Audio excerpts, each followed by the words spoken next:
Hey guys, what's up? Welcome back. This is my review for episode 1 of House of the Dragon season 2.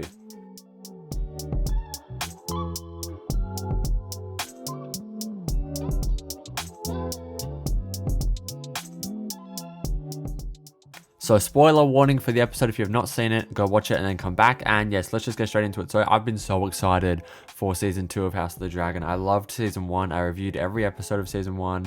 I thought it was just amazing. I love Game of Thrones. I love being in this world.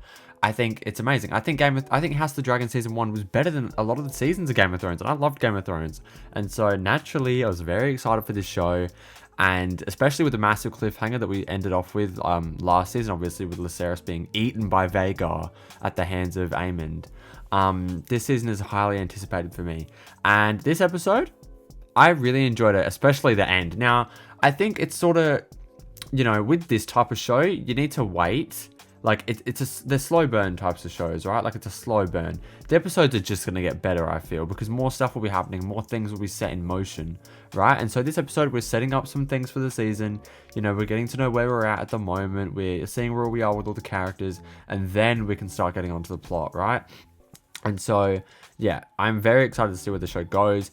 This episode was really good, really emotional as well. Like, for a little bit there, I was like, how can anybody be Team Green? Because HBO are promoting it, like, oh, are you Team Green or are you Team Black? But then I was like, obviously going to be Team Black, like, who's Team Green? And so, but then watching this episode, I was sort of empathizing with, especially just Alicent. Like, I know Alicent's done some really bad things, but you can tell, like, she's not happy about the death of Lucerys, to put it lightly. It saddened her because her and Rhaenyra still both have love for each other, right? It's even said in the episode that she holds love for the enemy, which makes her a fool, which is what her son said. But Rhaenyra and Alicent still obviously hold like a fondness of each other, and so it truly did sadden Alicent that Luke was dead, right? Like, she didn't order that. And so when she was lighting the candles for the servants and or I don't know, was it for the servants? I'm not sure. But she was lighting the candles, for her husband, for, those who had died. And then at the end, she lit one for Lucerys, which I thought was really heartwarming. I don't know where the show's going because I haven't read the book, so I don't know. Maybe do Rhaenyra and Alicent make up at some point? I don't know. Don't tell me in the comments. Don't spoil anything, please. But yeah, so I don't know where things are going to end up. I doubt that will happen, but I don't know. But yeah, so where we're at with the characters. Aegon, is that his name? Is Aegon the one who... I think it is, yeah. Aegon is the one who is king now. The names are also similar, so I get them mixed up sometimes. But Aegon Targaryen is on the throne right now. And while he's a piece of shit, like, he did some terrible things in season 1, he's kind of like... He's not like above... He doesn't feel like he's above the people. I mean, I'm sure he does. But in a way, when he was hearing out the petitions, right? He wanted to help them. He was like, you should have your sheep back, and then, we'll give you these funds to make these weapons or whatever, And Otto, obviously, is pulling the strings from behind the scenes, even in front of the scenes. I mean, he walks straight up to him when he's on the throne and says, you can't do that. And so Otto clearly has, a motive, right? Otto is really controlling the Greens. He is the one pulling the strings of the Greens, pretty much. And it's been his plan all along. It really has. And so, yeah, but I think Aegon is, I don't know, it was just interesting to see him on the throne and see a different side to him, because you're so used to seeing him be like a piece of shit. But seeing him like that was it was weird. But it sort of shows another side of him. But yeah, so I don't know what's going to come of that.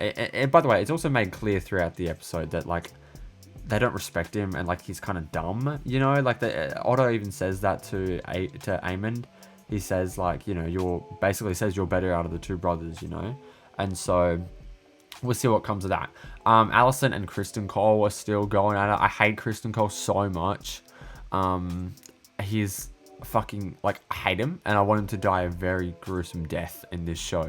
That's all I have to say about it. Like, he's such a fucking jealous backstab. Like, really, he's just frustrating character to watch. And so I just hate it. But, look, this was a very emotional episode. There was a bit where I actually nearly started, like, tearing up. I felt like a lump in my throat. Was when Jacaerys came back and face his mother for the first time after hearing of Lucerys' death, and he's trying to be strong and tell her about, you know, update her on what's happening with the war and with the ships and the men and the Night's Watch and things like that. And he's just breaking down. He's trying so hard to keep it together, and she just, like, you know, understands and pulls him in. It actually was really emotional, and I had like a lump in my throat. Like, I was trying, you know, not to hold back tears because it would have been embarrassing for the people I was watching it with. But yeah, so that all the stuff with the blacks, I'm just very interested in. The acting is incredible this season. It's incredible last season, but I guess you get so immersed in this world because it all feels so real. The CGI, the effects look great, the visuals are fantastic, the acting is terrific, the costumes, the makeup, the set design, it all looks fantastic, you know, and so it really immerses you. And but that's, you know, that's been said before. But yeah, this episode, again, really enjoyed seeing what the characters are. Really enjoyed getting to be back in that world and sort of setting up things for the season, which leads me to Blood and Cheese. Now, Blood and Cheese is something I didn't know what it was. I had heard of it when season 1 was happening. People were talking about it, like, are they going to do this, blah, blah, blah. And now learning what it is, I knew it was something big, right? Because people would, like, hype it up in the first season, like, oh, just wait till we get to Blood and Cheese. Oh, we're getting Blood and Cheese and stuff like that. And so what has happened is the episode is titled A Son for a Son. Daemon has hired, I don't know what's going to come of this, like, I really don't. Daemon has hired these two people, Blood and Cheese, I'm just going to call them, to go kill Aemond, basically. And, you know, they are told this thing of a son for a son, right? And so they go in, they find Helaena, and they decide, oh, here's a son, you know, let's just kill this one, you know, let's kill the heir to the throne. And so Helaena, protecting her daughter, like, I don't know, they're both going to get killed if she doesn't tell them which, you know. So I don't know what sort of situation this is. Maybe she has a stronger connection with her daughter, I don't know. And it's so vile. Like, she points to, and I completely empathize, and, like, so terrible. She points to her son, and you hear them cutting his head off. Like, it's terrible. The show is so dark. But, yeah, so that, I don't know what's going to come of that. And then obviously Helaena grabs the daughter and runs to the, to Alicent's room, to her mother's room, to see her in bed with Criston Cole, like, for fuck's sake. But that's the least of her worries, because obviously her son has just died, which it's terrible. But and the episode ends there.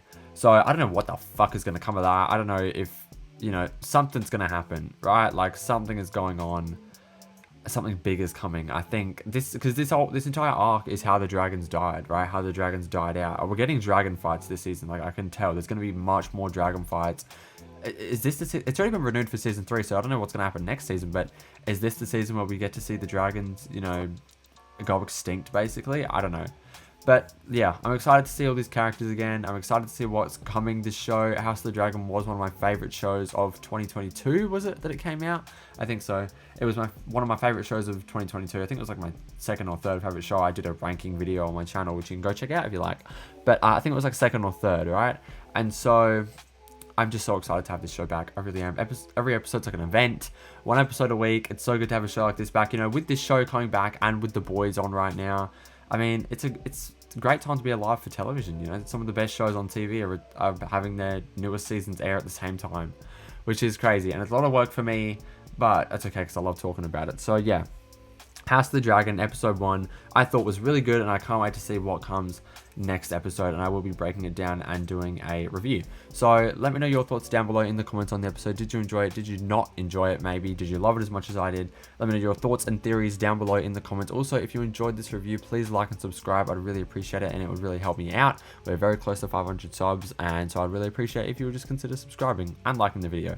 Also, turn on post notifications if you have not already. That way you don't miss when I upload future reviews, reactions, and breakdowns. Thank you guys for watching, and I'll see you guys in the next one.